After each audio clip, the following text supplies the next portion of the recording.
And you were on this job hunt for about 7 months. You did your resume and then LinkedIn. Then one day you told me, Kamara, I found a job. Hello, everybody. This is Kamara, and today I have Samuel. You guys, let me tell you something. Sam was searching for a job for 7 months, and within a couple of weeks and working with our team, he was able to score an account executive role for at least $80,000. Okay. Sam, welcome. How are you? Hello, Kamara. I'm good. How are you? I'm doing well. First of all, I just want to say congratulations. You and I, we were talking backstage about, you searching for a job for 7 months. So talk to us. What was that journey like and what was going on? As many people know, the job market, it is tough. And when I got laid off, I wanted to approach it from the lens of, all right, my previous, experience with my employer is over. Now I have to prepare and get ready so I can, be able to jump into a new experience. And being in this position before, I tried not to, worry too much or stress myself out about, applying, here and there, or my resume, or, just, the typical things, people that are looking for jobs would encounter emotionally and mentally. Mhm. So I just tried to, apply where I could, network, and of course take necessary breaks so that, I'd be able to recalibrate and get back to it. Now let's talk about being unemployed because I know there are a lot of mental factors that go into play. For those 7 months, how are you feeling? And how did you get laid off or were you fired? What happened? So I'd say it was both. It was like a layoff firing, and with the nature of the business, and the way they operate, I mean, I knew coming in when I first got hired that it would be a position where, if you didn't perform to their liking, or if you like had a rough stretch for a while, then you would be on the hot seat. So, it was a bit of a layoff firing, and there were other people that also got laid off, that period as well because it was the end of the year slash beginning of the year, so a Right. new quarter. Um, and the way I felt, it fluctuated. Some days I was kind of like, okay, I'm good. The stress of that job was a lot, so this isn't so bad. And there were other days where, you feel like, you feel, despondent or sad, like, man, is this ever gonna change? Hmm. So it was a whole range of emotions, but with me, I tried to make sure I was level-headed. I had people, my family, friends, church, people that I work with professionally, they try to help me out or, lift my spirits. So that was also a very important part of my journey. Having community that would, encourage you and build you up and vouch for you. Yeah, because I also know, especially with what I'm seeing on LinkedIn, your job that's where you have your income, that's where your security, and for some people, that's their identity. So when they lose that or that's the layoff, especially for somebody just starting out, you're like, why me? So I think it's important for anybody that's watching. If you are going through the same journey, if it's been more than 3 months looking for a job, I would definitely say surround yourself with a good community. Go to in-person networking events at least once or twice a month. And then you need to get as much training as possible. Okay. So, Sam, let's also talk about during those 7 months, what were you doing to look for a job? Because I know you were going on interviews, you were submitting your resume, but what was the roadblock? Um, I would say there were more than one roadblock. Um, One is like, with either reaching out to recruiters or trying to network with people that, have certain roles, the fact that sometimes you might not get a response back, or, they might just ghost you because maybe they're too busy or for whatever reason. One example in particular, I had a recruiter that had set up an interview with me, and then the day of or the morning of, she said, "Hey, I have to, I can't do it because I'm sick." So I responded back to her and say, "Okay, yeah, that's fine. We can reschedule." And then she just ghosted. Like that was that. So I mean, stuff like that. Um, Yes, another roadblock is, sometimes the roles that, you get reached out to for or you apply for, maybe you're just not what they're looking for, or there's a lot of competition. and they just go with somebody else that they feel is a better fit. Not that you wouldn't be a good fit, it's just, there's somebody else that maybe they just think is better, or just has more experience, or they might have answered the questions better. Another one, I guess, is just more so like getting out of yourself and not being afraid. Mhm. Like I mentioned before, rejection, it can happen, and I just, try to reframe it as rejection as redirection, and Mhm. you know, you you won't know unless you try. So, give it a shot. No, I like that. Another thing is that a lot of people, there's a certain way you have to do your resume, and things are changing, I would say now every couple of weeks. So what worked last week, sometimes when a resume doesn't work in further weeks. Another thing is your resume has to align with that job description. There's some people who they make a mistake of copying and pasting the job description and they say, why is it a rejection? Well, that's because some systems recognize that as plagiarism. So it is important that, and it is a science to writing a resume so we can get through the computer system, right? So if you do need some assistance, please make sure you just email my team info@dclwmember.com and we will assist you. Now I want to talk about how you got your job. So you reached out to me via LinkedIn or Facebook. Which one was it?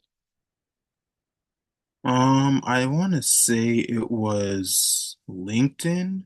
Okay, And LinkedIn. then, yeah. And we started talking, and again, you were on this job hunt for about 7 months. hmm And you scheduled an interview prep, then we did your resume, and then LinkedIn. Then one day you told me, Kamar, I found a job. So tell me, what was that process like? So the process, what I really enjoyed was that one.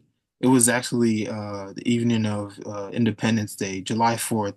Mhm. So I was gonna have an interview that Monday, Mhm. but we were both kind of busy, and of course it was, July 4th. Mhm.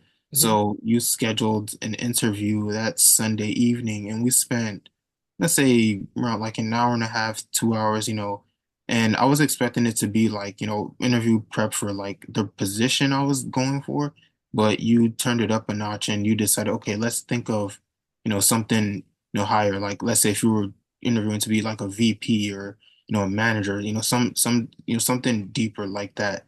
Mhm. And I like how you kind of you didn't just, ask the typical questions, but you also asked like different stuff, and you were like, okay, you could use like, Chat GPT to, help you out with your answer, and you could do this, and just different tips and advice you're giving me. So I really did appreciate that. Yeah, I do remember on July 4th. One thing I will say is that my team, we try to work Mondays through Saturdays. So we try to get like the Sunday break. But because I know that jobs, there are people livelihoods, it's important. And sometimes, especially people doing Uber and Lyft who are once making like 150, 180, they're trying to figure out what's wrong. So I like to make myself available. If you do need some interview prep, you can email info@dclwmember.com as well, and we will assist. But when we did our interview prep, what I like to do is like an NBA coach. We train harder. So if you go for, let's just say, a lower level or a less position, that you're able to get it. So I asked him questions on a managerial level because I know he was going for associate positions. And an account executive, that's an associate because not an account manager. So the reason why I ask that is because he'll surpass a lot of his competition. So that's just some strategy that I've pulled out throughout the years. So now talk to me about when you got your job offer. What were you thinking? Because again, it's been 7 months, and then in a couple weeks you got a job offer. So how are you feeling? So I was happy. And there was another role that I had been interviewing for at that point. So I was just kind of like, okay, let me wait and see how, this one goes. And, there was a deadline to accept it. So I was like, okay, yes, I got the job now. I want to see, how this other one goes out, and, if I'd be able to get a response by the deadline. And the other job, they said, hey, we're going in another direction. So, sorry about that. But the recruiter's like, we'll keep in touch. And Mhm. then I was like, okay, cool, that's fine. And, accepted this job, and, started training. And, with the new job, it's kind of, you start and you feel like, man, this is a lot of information that's just being thrown out at me, feel like I'm drowning here. But with time, starting to get the hang of it. And the role that I'm doing, so it's a sales position. Mhm. So, what I do like about it is that you can work like as much as you want, whether it's 25 hours a week or 40 or more. Um, I do like the fact that, since there is commission, you can make, it's possible for you to make, 80,000 or more, based on how well you do, and you get to help, other businesses, especially small businesses, that you may, frequent or, just notice as you walk or drive around. No, I definitely I like that. What I want you to do is show us a picture. I don't know if you do you work from home? I work from home, but I also get out there. So, well, yeah, so work from home. Okay, so you work from home, but you have to make relationships with the local people to Yeah. sell? Okay, excellent. One day, go ahead and send us a photo of you going out in some of your attire. I don't know if you have your work shirt or whatever. We would love to post that in the community.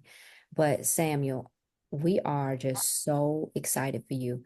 Even after this role, you're making 80K now, but I definitely see you as like a people manager. So making 120 in your next job. And another thing is, you had some more interviews as well when you started working with us, correct? Yes. Okay. And how many interviews did you have? I want to say I had about, let me say around 10 to 12. What? Yeah, there were like phone screens and then some interviews. Like there were more. Like I feel like 10 to 12, maybe 15, but it was like over the course of our working together, yeah, it was about, I'm gonna say around, at least 10. Okay. This is good. Well, Sam, definitely excited for you. I do have one question to ask, one last one. Give What encouragement would you give to somebody who has gotten laid off or they haven't been able to find a job? How would you just motivate them? I would say, know that you're not alone. There are a lot of people that are in your shoes right now or that have been in your shoes before. Um, Try not to, keep your mind, on the fact that, you're looking for a job. I know it's hard, especially if you're a person that's, you're depending on yourself and, you have rent or mortgage, but try not to worry yourself sick because that won't really do you too much good. If you believe in God, I'd say, lean into God, lean into your community, family, friends, professionally. I'd also say, also take time to stop and smell the roses because if you were to get a job tomorrow, all your worrying and stressing, it's kind of like, well, I worried and stressed for all that time, and now I got a new job. So what was I stressing for? So yeah, I'd say yeah, just try not to worry too much. Work hard. If you have to pivot or go back to school or transition to a new industry or a role, don't be afraid to try it out. And yeah, that's what I would say. No, I love those words of encouragement. So you would say it's worth the investment to help you get a new job Absolutely. working with us. Okay, awesome. Well, thank you again, ladies and gentlemen. If you have any questions, please feel free to email my team. The information is in the caption below. And then Samuel, you can actually find him on LinkedIn. So it was a pleasure speaking with y'all, and I'll talk to y'all later. Have a great one.